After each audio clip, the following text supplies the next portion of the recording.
ओम नमः प्रणवार्थाय शुद्धज्ञानैकमूर्तये निर्मलाय प्रशान्ताय दक्षिणामूर्तये नमः। चिद्घनायमशेषाय वटमूलनिवासिने सच्चिदानन्दरूपाय दक्षिणामूर्तये नमः। ईश्वरो गुरुरात्मेति मूर्तिभेदविभागिने व्योमवद्व्याप्तदेहाय दक्षिणामूर्तये नमः।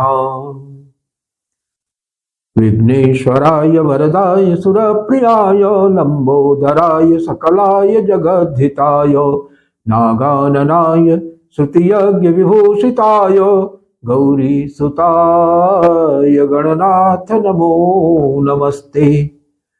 विघ्नार्तिनाशनपराय गणेश्वराय सर्वेश्वराय सुखदाय सुरप्रियाय विद्याददाय विकटाय च वामनाय भक्तप्रसन्नवरदाय नमो नमस्ते। ओम नमः श्री गुरुवे शिवाय। ओम नमः श्री परदेवताय। सो फ्रेंड्स, जो हमारी चर्चा चल रही थी प्रातस्मरामि हृदय संस्फुरदात्म तत्वम, तो उसी क्रम में ये अगली कड़ी है।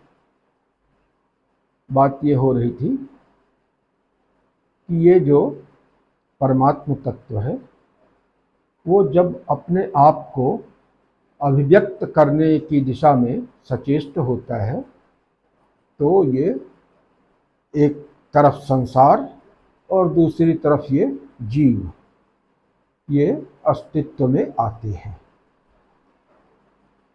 तो ये जो रिवील करना हुआ रेवलेशन है, ये रेवलेशन ऑफ व्हाट?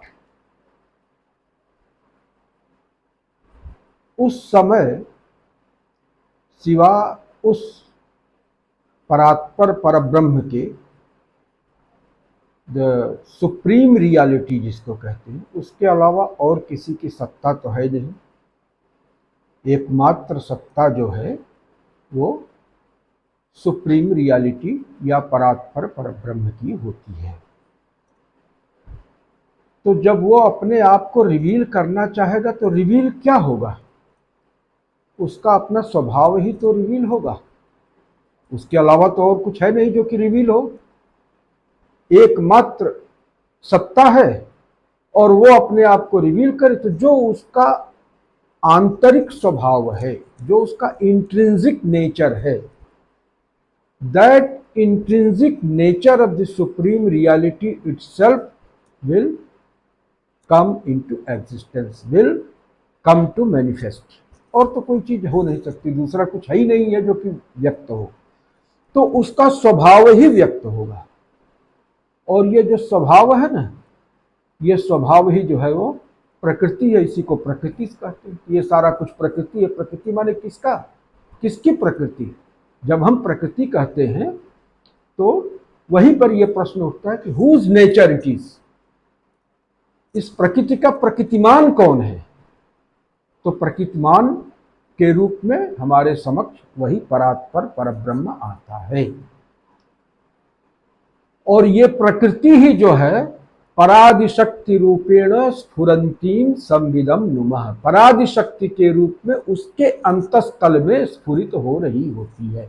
ये जो स्फुरत्ता है, स्फुरत्ता लहरी है, जिसको कह रहे हैं कि प्रातस्फरामि हृदय संस्फुरदात्म तत्वम, तो ये जो स्फुरत्ता है ये उस प्रकृतिमान के प्रकृति का ही, जो उसका इंट्रिंसिक नेचर है, उसी का स्फुरण है। और यही स्फुरण जो है जब एक्स्यूड होता है, बाहर की तरफ ये छलक पड़ता है आनंद की स्थिति में, तो यही जो है सृष्टि के रूप में अभिव्यक्त हो जाता है।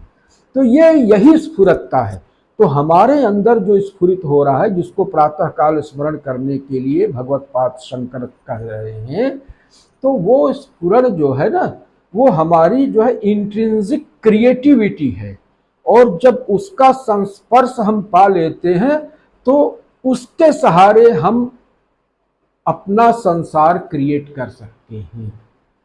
ये संपूर्ण वैयष्टिक सृष्टि का उत्स यही अहमात्मिका वृत्ति है, जिसके अनुसंधान के लिए भगवत्पाद शंकराचार्य ने यहाँ पर संकेत किया है। तो हम अहमात्मिका वृत्ति तक पहुंचेंगे कैसे?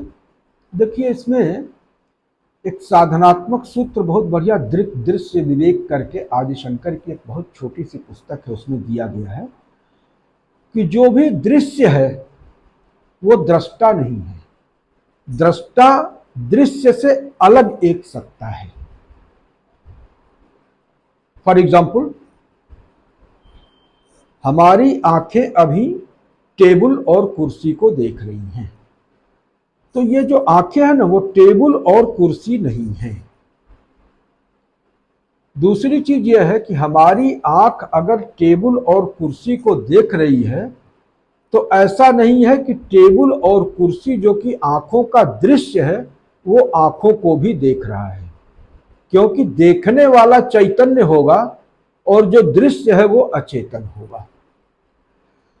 तो जब हम आंख और कुर्सी टेबल के रेफरेंस में देखते हैं तो कुर्सी टेबल दृश्य हो गया और आंख जो है वो दृष्टा हो गई। लेकिन ये आंख भी जो है वो अल्टीमेट दृष्टा नहीं है, ये इंटरमीडियरी है। दृष्टा तो कोई और है जो आंख के पीछे बैठा हुआ है, वो आंखों को भी देख रहा होता है।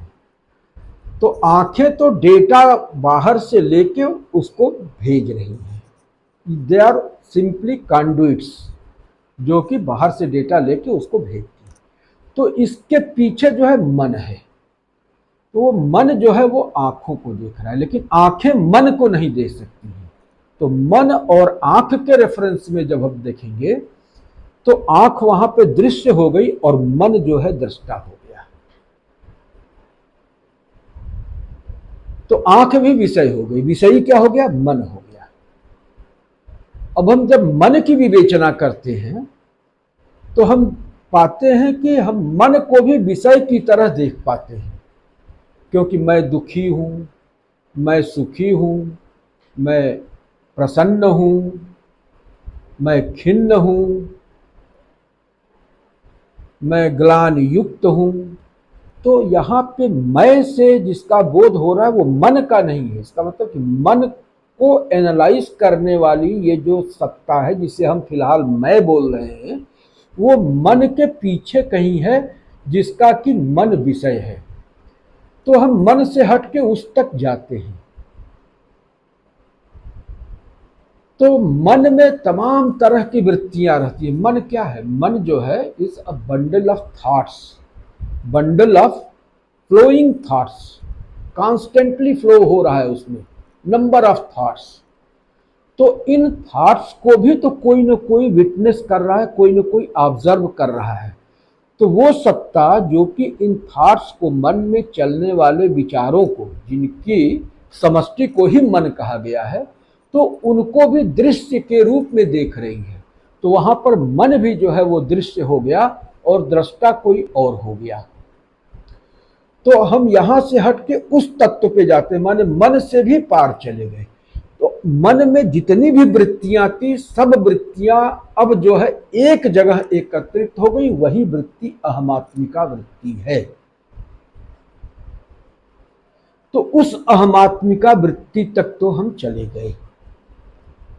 लेकिन अब जब हम इस अहमात्मिका वृत्ति तक चले गए तो हमें इसका फाउंडेशनल रियलिटी के रूप में जब हम अनुसंधान करेंगे कि अहमात्मिका वृत्ति कहाँ से स्फुरित हो रही है, वो भूमि कौन सी है जहां से कि ये वृत्ति उभर रही है, और कौन वो सत्ता है जो इस अहमात्मिका वृत्ति का साक्षात्कार कर रहा है, उसको विटनेस कौन कर रहा है।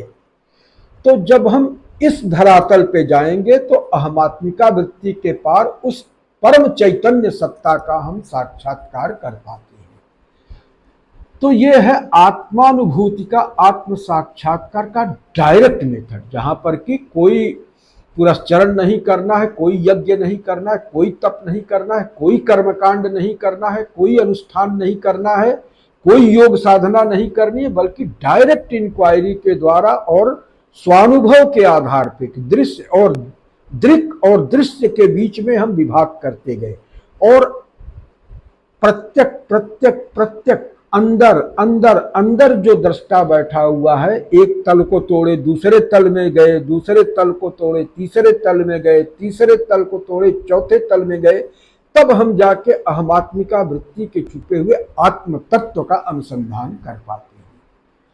तो ये अहमात्मिका वृत्ति भी जो है वो फाइनल नहीं है, बल्कि उसकी फाउंडेशनल रियलिटी के रूप में, फाउंडेशनल कॉन्शसनेस की बैकग्राउंड से ये स्फुरित हो रहा है। ये भी एक वृत्ति है, लेकिन सभी वृत्तियां इसी एक वृत्ति के आश्रय से ही स्फुरित हो रही है। तो सभी वृत्तियों को हमने एक में लपेट दिया, अहमात्मिका वृत्ति में, और फिर उस अहमात्मिका वृत्ति की फाउंडेशनल कॉन्शसनेस, फाउंडेशनल रियलिटी के रूप में जो कॉन्शसनेस है, जब हम उस तल पे पहुंचते हैं तो आत्म साक्षात्कार होता है और फिर तब हम कह पाते हैं कि अहम ब्रह्मास्मि। लेकिन फिर उस स्तर पर जाकर ये अहम ब्रह्मास्मि भी एक वृत्ति है, ये वृत्ति भी नहीं रहती। जब हम ब्रह्म ही हैं, जब हम जान जाते हैं, उस भूमिका में आरूढ़ हो जाते हैं, सुप्रतिष्ठित हो जाते हैं, तो हमें ये चिल्लाने की भी जरूरत नहीं पड़ती कि मैं ब्रह्म हूं। क्यों? कि मैं या तो ये कहूं कि मैं ब्रह्म हूं या न कहूं, मेरे ब्रह्म होने पन में कोई संशय नहीं रह जाता है, क्योंकि मैंने उस चीज को हस्तामलकवत उसका साक्षात कर लिया। अब हमें ये कहने की भी आवश्यकता नहीं रहती कि सोहम या अहम ब्रह्मास्मि, शिवोहम, कुछ भी कहने की जरूरत, वहां पे जाके मौन हो जाता है।